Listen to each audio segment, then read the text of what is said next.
this is why we're here today, because of this energy, this commitment, this passion, this love of our country and our willingness to fight for it. Good afternoon, everyone. Good afternoon.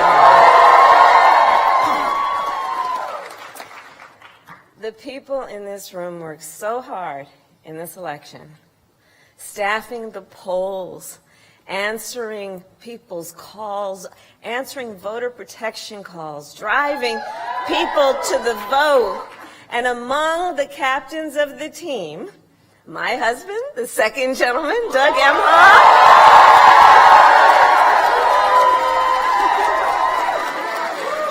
our phenomenal First Lady, Dr. Jill Biden,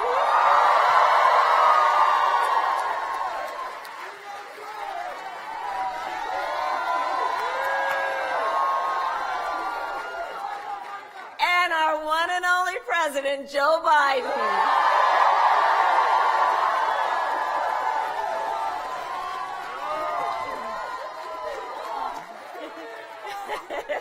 You did it, Joe.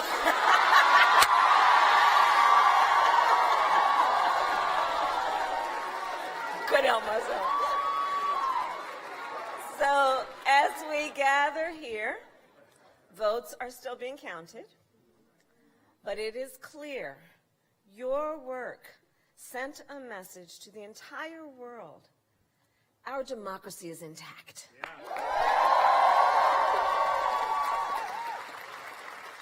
And when democracy is intact, this is what it looks like. And here's the thing, some Democrats won and some Republicans won.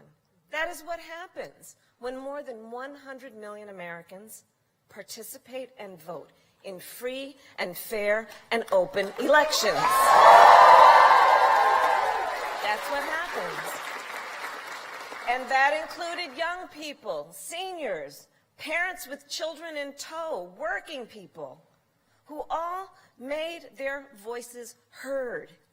And the people in this room and around our country made that possible by standing up for basic American values: freedom, liberty, and the rule of law. And I believe when you know what you stand for, you know what to fight for.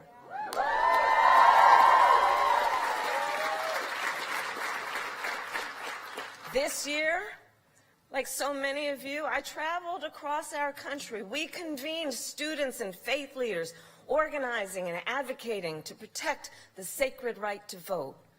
We convened candidates and elected officials defending the right to retire with dignity, by defending Social Security and Medicare. And of course, everywhere I went, we brought together people fighting for reproductive freedom,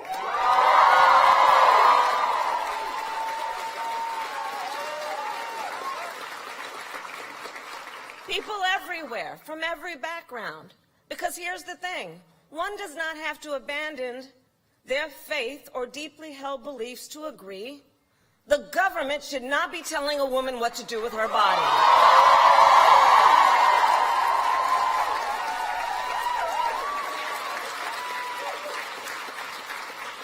Voters across our country knew what they stood for, so they knew what to fight for. They protected and they protected and they protected reproductive rights in Vermont, in Michigan, in California, and in Kentucky.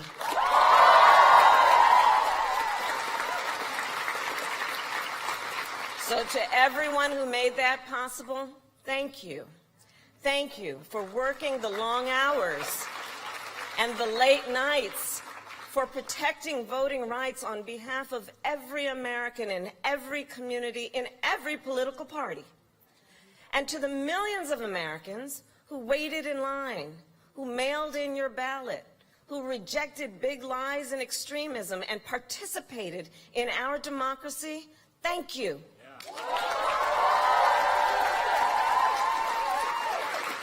You knew what you stood for, so you knew what to fight for. You fought for rights and freedoms that will make our country more fair, more safe, and stronger. And you were not fighting alone. From day one, our president has fought on behalf of all Americans and our democracy. Joe Biden understands the dual nature of democracy, its fragility and its strength. He's been talking about it since day one. The strengths of democracy that lie in principles about treating people equally and electing people fairly, to lift up instead of to beat folks down. And this president understands democracy is only as strong as our willingness to fight for it.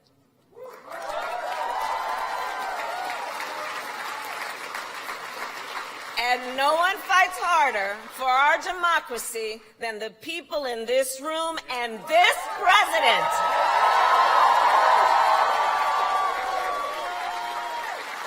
He knows what we saw again this week. When we fight, we win. My fellow Americans, it is my great honor to introduce the President of the United States, Joe Biden.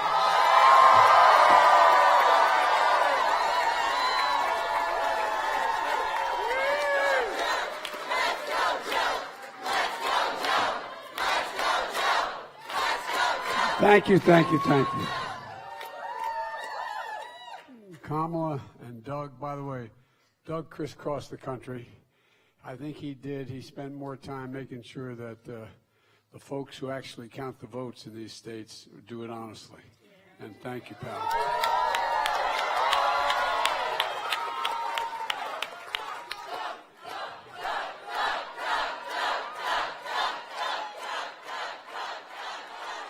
And folks, on behalf of Jill and myself, we're here for a simple reason, to say thank you from the bottom of my heart. Not a joke. We mean it. This is not a political piece.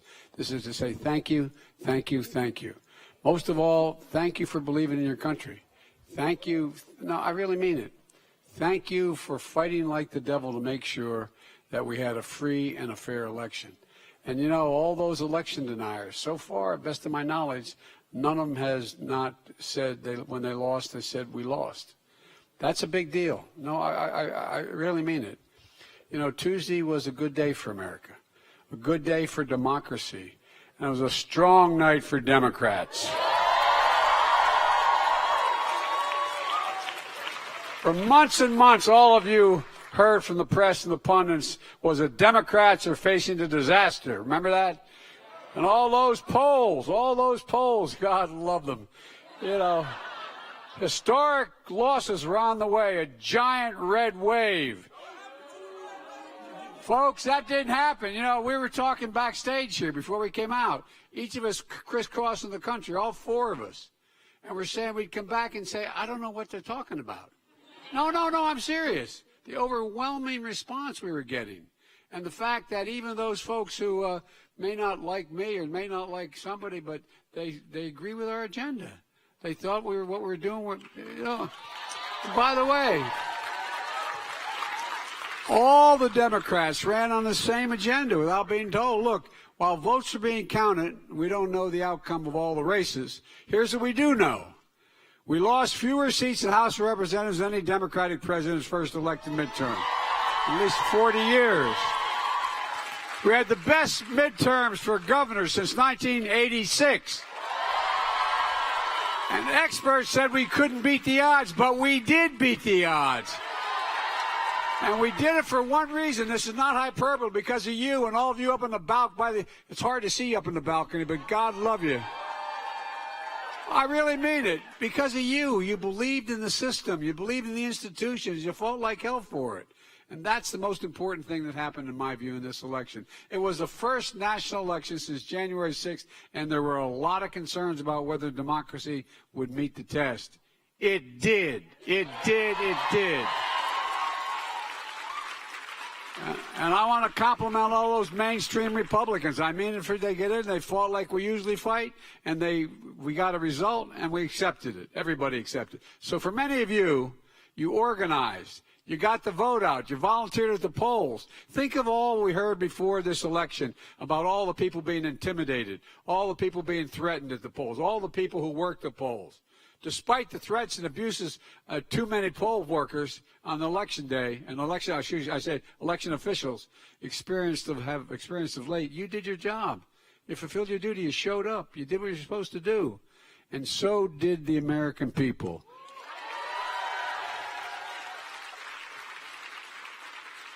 Look, the American people overwhelmingly support our agenda. Lowering prescription drug costs, making health care more affordable, rebuilding America, revitalizing American manufacturing, taking on climate crisis, and finally making big corporations pay their fair share. Preserving democracy and protecting fundamental rights. This is the progress and the programs that we ran on. This is the vote that showed just some real enthusiasm for what we're fighting for. And guess what? It matters. You know, when we came to office, we inherited a nation and a pandemic raging and an economy that was reeling. But we went to work, all of you. And by the way, I know a lot of you just didn't show up on Election Day. You've been working the last 20 or so months worth. But you went to work, building an economy from the bottom up and the middle out. And so, you know, the MAGA Republican trickle-down economic policy we decided didn't work for Americans. Our economic policies created 10 million new jobs. Unemployment went from 6.4% down to 3.7%, one of the lowest in 50 years. American manufacturing is surging with 700 new manufacturing jobs created and many more to come. And look, as I said all during the campaign, where in the hell is it written that America can't lead the world in manufacturing? We are, and we will, and we're going to continue to.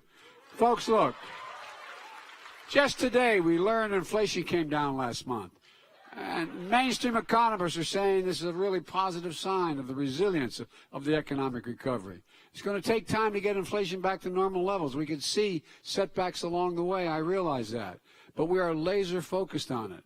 That's why it's so critical for us to pass important legislation this year to lower those costs for families. And I know it's going to take time to implement our entire economic agenda, which we already passed, and for folks to feel it in their day-to-day lives. But I think folks are going to see it in the next few months. That's what's going to, and I think that's what they voted for. Watch what happens when people see new roads, bridges being built in their towns. They start to see the investments being made in electric rail all across America, where it's going to take significant number of vehicles off the road, reducing pollution. Watch what happens when there's affordable high-speed internet in every home in America. Watch what happens when they realize we meant what we said and the lead pipes start being pulled out of schools, daycare centers, homes, all across America. Watch what happens in January when seniors with diabetes on Medicare only have to pay $35 a month instead of $400 a month for their insulin. Watch what happens when big corporations in America start to pay their fair share. And by the way, a 15% tax, isn't that terrible? You all pay more than that. Look, but in 2020, the 55 largest of the largest corporations in America paid zero on $40 million in profits. Those days are over. And watch what happens when new factories are being built in communities with American workers making the most advanced computer chips in the world. And by the way, that's going to create thousands of good-paying jobs. And I mean jobs between $120,000 and $135,000 a year, and you don't need a college degree to do them. Look, you all made this possible, and we're just getting started. We're just getting started. We saw extraordinary results in these midterm elections that no one thought possible. More independents voted for Democrats and Republicans in this election. Young people, you voted at historic numbers again, just as you did 2 years ago. Young people voted to continue addressing the climate crisis, gun violence, personal rights and freedoms, student debt relief, all those things which you stepped up to do. As I said, women in America made their voices heard, man. I said last year that one of the most extraordinary things about the Dobbs decision is what was about to challenge American women when the justice said, let's see, they have it in their power, basically saying, let's see what they're going to do. Well, guess what? Y'all showed up and beat the hell out of them. Look, I said it then. Those who support ripping away the rights to choose don't have a clue about the power of women in America, but now I think they do. And by the way, no one worked harder to get that message across America than this lady right here.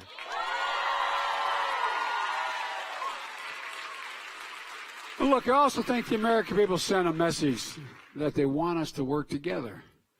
I've always done that. I know I got criticized for it when I ran. I said I was running for 3 reasons. 1, to restore the soul of America. 2, to build this economy from the middle out and the bottom up.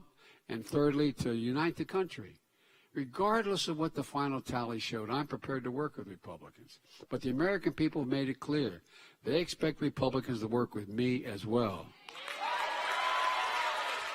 And folks, I'll always be open to any good ideas, whether it's Democrat or Republican, to move the country forward. But I've also made it really clear that if Republicans try to repeal the power we just gave Medicare to reduce prescription drug costs, I will veto it and let it happen. If Republicans try to walk away from the historic commitment we just made to deal with the climate crisis, I will not let that happen. If Republicans try to cut Social Security and Medicare, I will not let that happen. And if they try to cut taxes for the super wealthy again, the biggest corporations like they did in the last administration, I will not let that happen either. Look, now as we look at tax cuts, we should be looking at tax cuts for working people and middle-class people.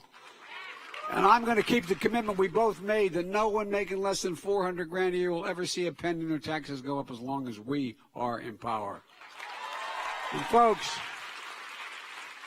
and I love the Republicans talking about big spending Democrats. We're going to keep working to keep the federal deficit low. We cut the deficit in 2 years by $1,700 billion, more than ever in all of American history. Oh, I don't want to hear from Republicans calling Democrats big spenders. We're the ones bringing down the deficit. They're the ones that blew it up over 4 years. And one more thing. If Republicans pass, and I don't think they can do it now, a national ban to ban abortion, I will veto it. It's simple. We need to codify Roe v. Wade as the law of the land. And look, let me close with this. You've all heard me say it before, and I'll say it again. I, honest to God, have never been more optimistic about America's future than today. And I'm optimistic for a number of reasons. We're better situated than any nation in the world, to lead the world. We're better positioned than any nation in the world in terms of our economic growth and possibilities. And I'm optimistic because of the young people of this nation. You've heard me say it time and again, and I meant it. Your generation represents the best educated, the most talented, the least prejudiced generation in the history of the United States of America. And by what, I wasn't trying to be nice. I was just stating the facts. In 2020, many of you voted for your first time, and you volunteered in the first election. Well, look at what you did. When you exercised your power to vote, you elected Kamala Harris, the first woman vice president in American history.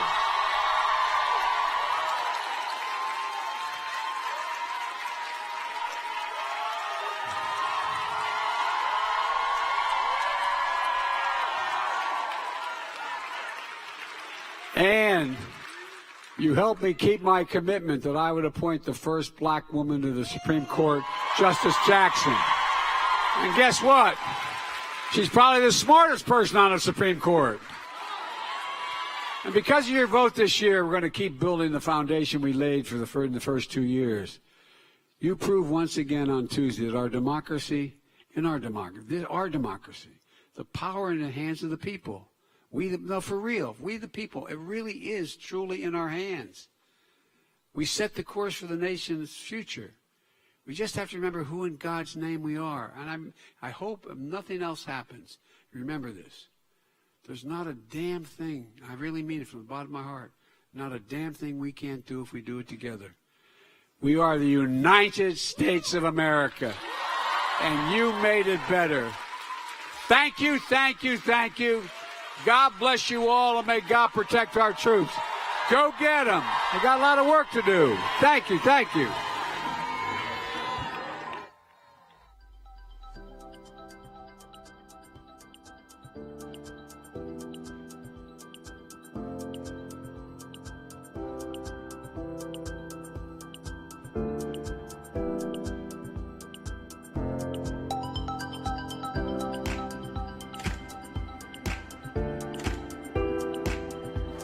Thank you all so much.